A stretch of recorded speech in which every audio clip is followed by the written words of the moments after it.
If you've got a sharp, burning or annoying pain in between your shoulder blade and your spine, it's easy to think it's just coming from the muscles. But it's much more likely to be coming from your rib joints, where your ribs attach onto your spine, or referred from your lower neck. So in this video, I'm going to show you how to get rid of this type of pain quickly with a few exercises and how to avoid it coming back.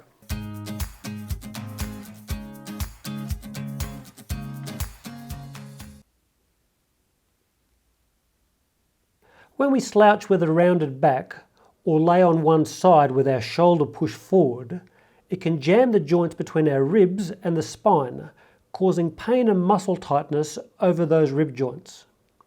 So try to be more aware of your sitting position, and if you're a side sleeper, avoid rolling forward, as this will push the bottom shoulder forward and distort the rib cage.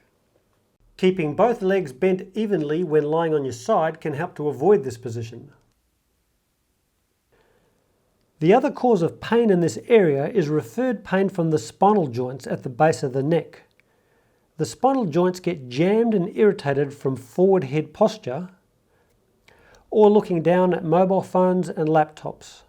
So keep your chin back when you're at your desk, lift computer screens and keep your mobile phone up, and avoid sitting in bed or on the couch with gadgets positioned on your stomach. Fortunately, there's 5 great exercises that work on both of these issues, and they only take about a minute each. Exercise 1. Roll up a towel on a slight angle to create a towel roll that's about 10 centimeters thick, that's the length of your mid-back and slightly tapered at each end. Lay down on the roll, on the floor, not a bed.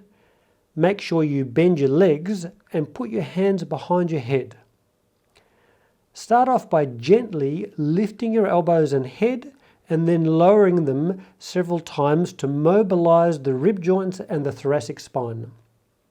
You may hear some mid-back or rib joints release, but that's fine. Then just lay there for 1 minute to stretch the rib joints back and to open up the lower neck joints. Make sure you're looking up, not back, to ensure that you have your neck in the best position. Exercise 2. Now let's mobilize the rib joints and the lower neck joints with some rotation. On your hands and knees, reach up with your hand towards the ceiling and look in the same direction. Then reach through to the other side underneath your opposite arm. Keep moving slowly rather than holding these positions and repeat 5 to 10 times each side.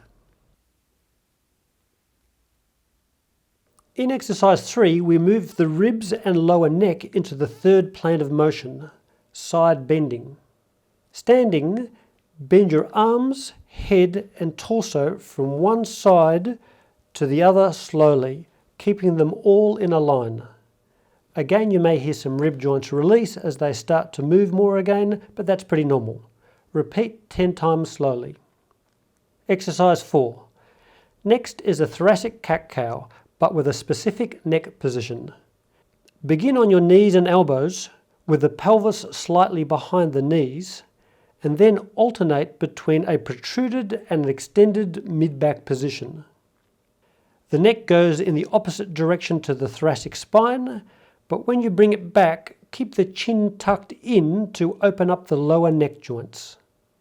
Repeat 10 times slowly. Exercise 5. The final exercise is a chin tuck plus. Sitting with your hands each side of your hips, protrude the chest to extend the mid-back and then retract your neck straight back, keeping your chin down. This will open compressed neck joints and mobilize the upper thoracic area. Repeat 10 times slowly. Anyway, that's it for today. Hope you liked the video. If you did, please consider liking, commenting and subscribing because it really helps. Okay, cheers. So in this video, I'm going to show you the